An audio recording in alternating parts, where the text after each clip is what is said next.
پر فائز ہونے کے باوجود بھی ہر وقت آپ ذکر الہی میں مشغول رہتے اور ذکر الہی میں مشغول رہتے، ذکر الہی میں آپ مشغول رہتے، لیکن آپ کی بارگاہ میں جو کچھ آتا، جو لوگ آتے، جو سوالی آتے، جو فریادی آتے، ان کی ساری منوکامنائیں بھی پورا کرتے، ان کی ساری حاجتوں کو بھی پورا کرتے۔ سمنان کی سلطنت کو آپ نے جب ٹھکرایا، ہندوستان کا رخ کرتے ہیں، جب ہندوستان کا رخ کرتے ہیں دلی پہنچے، دلی سے شرف الدین یحییٰ منیری رحمت اللہ تعالیٰ علیہ کی بارگاہ خدمت میں پیش ہوئے، اور جب شرف الدین یحییٰ منیری رحمت اللہ تعالیٰ علیہ کی بارگاہ خدمت میں پیش ہوئے، شرف الدین یحییٰ منیری رحمت اللہ تعالیٰ علیہ کی نماز جنازہ پڑھی، وہاں سے آپ کے پیر و مرشد کی بارگاہ میں حاضر ہوئے۔ 20 سال آپ نے پیر و مرشد کی خدمت کی، 20 سال آپ نے پیر و مرشد کی خدمت کی، اور جب پیر و مرشد کی خدمت کرتے رہے، ایک دن اچانک آپ جو ہے کمر کس رہے تھے، آپ کمر کس رہے تھے، پٹکا باندھ رہے تھے، اور آپ کمر کس ہی رہے تھے، پیر و مرشد کا گزر اسی طرف ہوتا ہے، فرماتے ہیں اے اشرف تم کیا کر رہے ہو، اشرف کیا کر رہے ہو؟ آپ فرماتے ہیں حضور خدمت خلق کے خدمت پیر کے لیے کمر کس رہا ہوں۔ سرکار مختوم پاک کے پیر و مرشد شیخ علاء الحق پٹوی فرماتے ہیں اشرف کمر تو کس رہے ہو، لیکن ایسا کسنا کہ کھلنے نہ پائے، لیکن ظاہری اشارہ آپ کا کمر کسنے کا تھا، آپ اشارہ کر رہے تھے کہ اے اشرف کمر تو کس رہے ہو، لیکن ایسا کسنا کہ کھلنے نہ پائے، لیکن باطنی اشارہ آپ کا یہ تھا کہ اے اشرف کمر کس رہے ہو، اشرف کمر کس رہے ہو، باطنی اشارہ آپ کا یہ تھا کہ اے اشرف زندگی میں آپ کو شادی نہیں کرنی ہے، زندگی میں آپ کو شادی نہیں کرنی ہے۔ سرکار مختوم پاک اس خیال میں ڈوبے رہتے، آپ کو یہ فکر لگی رہتی کہ جو تبرکات مجھے بزرگوں سے ملا ہے، جو تبرکات مجھے بزرگوں سے ملا ہے، وہ میں کس کے حوالے کروں گا، وہ میں کسے دوں گا، وہ میں کس کے حوالے کروں گا۔ سرکار مختوم پاک خیال ہی خیال میں سوچ رہے تھے، آپ کے پیر و مرشد فرماتے ہیں، آپ کے پیر و مرشد فرماتے ہیں اے اشرف عراق چلے جاؤ۔ سرکار مختوم سمنا جب آپ سمنان جاتے ہیں اور سمنان سے عراق جاتے ہیں، عراق جب آپ پہنچے تو عراق آپ کو پتا چلا کہ میری خالہ زاد بہن کی شادی، میری خالہ زاد بہن کی شادی حضور غوث اعظم کی 7ویں پشت میں ہوئی ہے۔ کہاں؟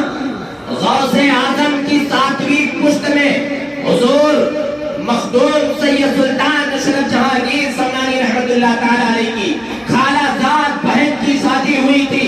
آپ اپنے خالہ زاد بہن کے گھر جاتے ہیں، اور جب خالہ زاد بہن کے گھر جاتے ہیں تو آپ نے دیکھا کہ 12 سال کا بچہ جو آنگن میں کھیل رہا ہے، جو آنگن میں کھیل رہا ہے، مخدوم پاک کو جیسا جانشین چاہیے تھا وہ 12 سال کے بچے کے اندر وہ ساری خوبیاں موجود تھی۔ جیسے ہی 12 سال کے اس بچے کو سرکار مختوم پاک دیکھتے ہیں، آپ نے اپنی بہن سے فرمایا میں اس بچے کو چاہتا ہوں، میں اس بچے کو اپنے ساتھ لے جانا چاہتا ہوں۔ آپ کی خالہ زاد بہن فرماتی ہے اے بھائی اشرف میں یہ جانتا تھا کہ یہ بیٹا میرا ضرور ہے، لیکن یہ میرے پاس رہ نہیں پائے گا، یہ میرے پاس نہیں رہے گا۔ آپ کی خالہ زاد بہن آپ کے حوالے کر دیتی ہے۔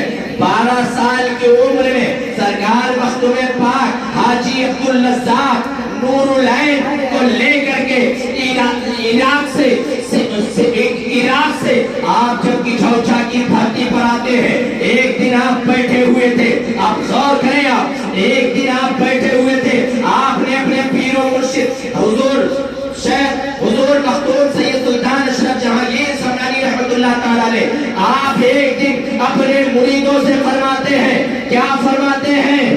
آپ نے فرمایا کہ عبدالرزاق نور العین 20 سال سے میرے وضو کے پانی کو چپکے چپکے پیتا تھا، میں نے رب کے حضور میں دعائیں کی ہے کہ پروردگار عالم عبدالرزاق نور العین 20 سال سے میرے وضو کے پانی کو چپکے چپکے پیتا تھا، پروردگار عالم اس آب حیات کا اثر اس کی اولاد میں باقی رکھنا، اس کی حال میں باقی رکھنا۔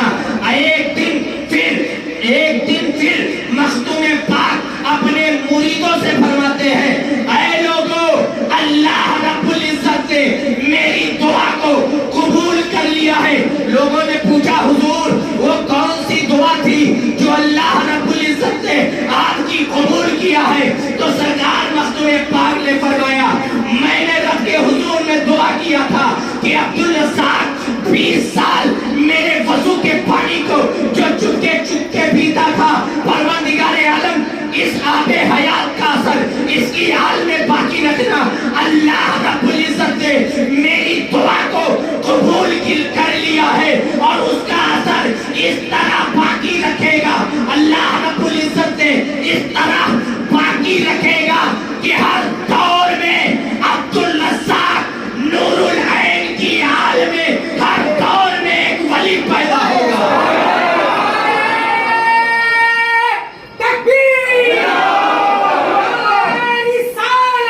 جانشین کہیں اور نہیں بلکہ وہ میرے قرب میں رہے گا، میرے قرب میں رہے گا، میرے پہلو میں رہے گا۔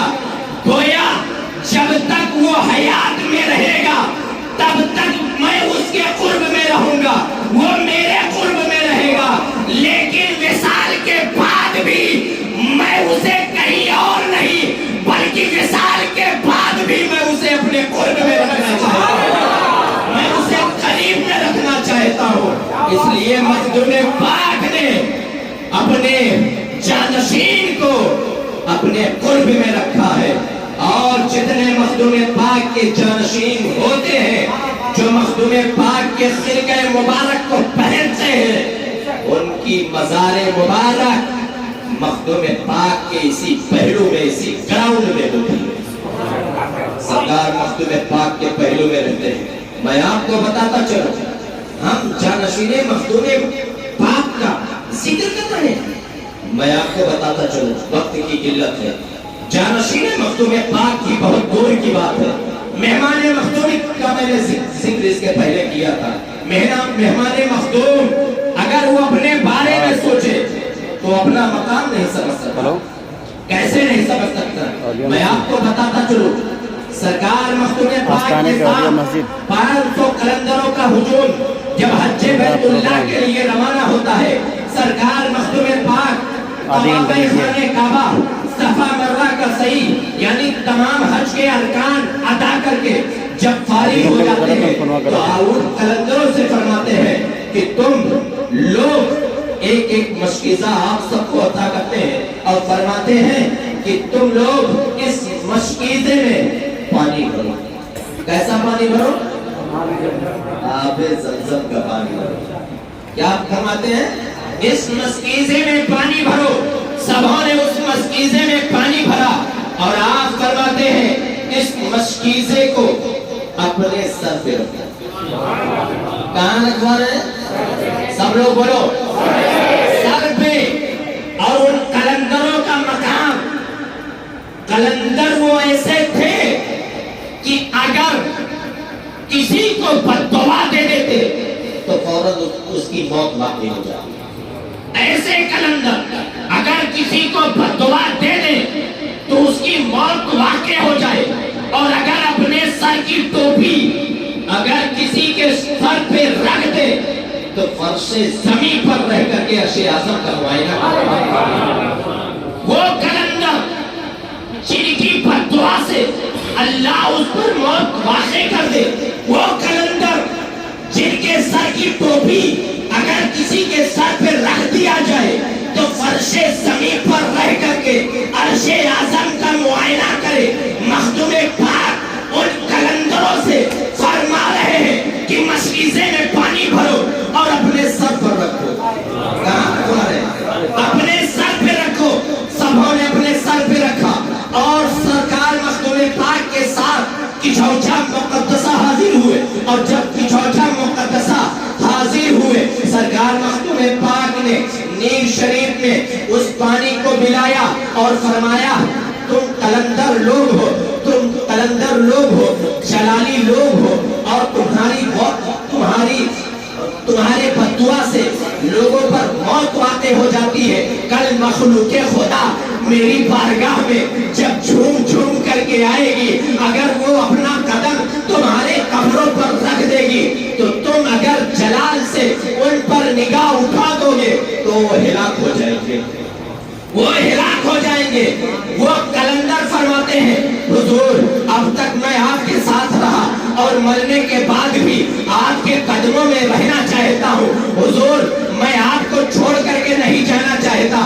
سرکار مخدوم پاک فرماتے ہیں تم کلندر لوگ ہو، تمہارے فتوا سے اللہ رب العزت موت واقع کر دیتا ہے. تم کلندر لوگ ہو، کل مخلوق خدا میری بارگاہ میں جھوم جھوم کر کے آئے گی، اگر اپنا قدم تمہارے قبر پر رکھ لے گی تم نگاہ اٹھاؤ گے وہ ہلاک ہو جائے گا. گویا میں تجھے فلاں جگہ کا سلطان بنا رہا ہوں، تو میں تجھے فلاں جگہ کی بادشاہیت عطا کر رہا ہوں، تم چلے جاؤ. تو کلندر فرماتے ہیں حضور میں آپ سے عہد کر رہا ہوں، آپ سے وعدہ کر رہا ہوں کہ آپ کی بارگاہ میں آنے والا آپ کا جو مہمان، چاہے وہ گنہگار ہو، چاہے وہ بدکار ہو، چاہے وہ سیاہکار ہو، چاہے وہ بے نمازی ہو، حضور جب آپ کی بارگاہ میں اگر وہ آپ کا مہمان بن کر کے آ گیا ہے، درگاہ روح آباد میں آپ کا مہمان اگر بن کر کے آ گیا ہے تو حضور جان بوجھ کر کے قدم رکھنا یہ بہت دور کی بات ہے. حضور اگر وہ جان بوجھ کر کے اپنا قدم ہمارے قبروں پر رکھ دے گا تو میں اپنے آپ کو خوش نصیب سمجھوں گا.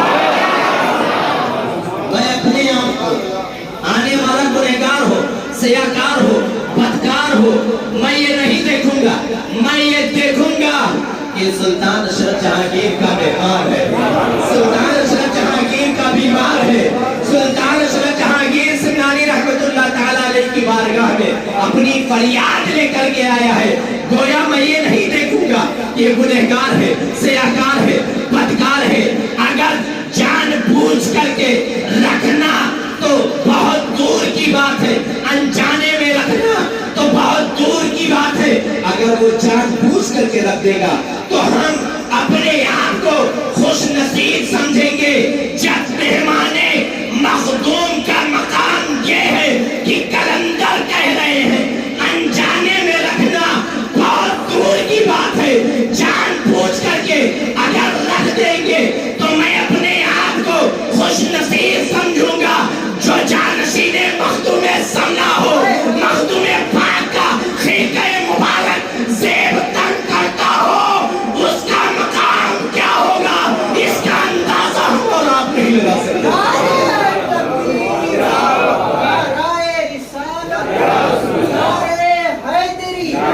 جانشین مخدوم سمنا، فخر المصائب سرکار مخدوم سمنا، سلطان غوث اعظم.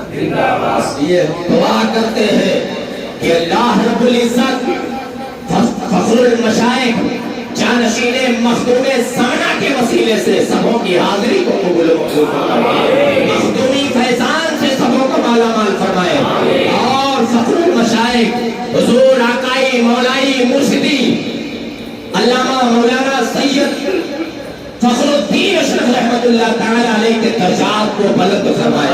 جنت الفردوس میں اللہ رب العزت اپنے محبوب کے محبوب سلطان اشرف جہانگیر سمنانی رحمت اللہ تعالی علیہ کے وسیلے سے جنت الفردوس میں اعلیٰ سے اعلیٰ مقام عطا فرمائے. اور جانشین مخدوم سمنا کے وسیلے سے اللہ رب العزت آئے ہوئے تمام زائرین، مریدین، معتقدین، متوسلین کی حاضری کو قبول و منظور فرمائے. بولنے میں، سننے میں، سنانے میں کسی قسم کی کوئی خامی، کوئی غلطی ہوئی ہو اللہ رب العزت اسے معاف فرمائے.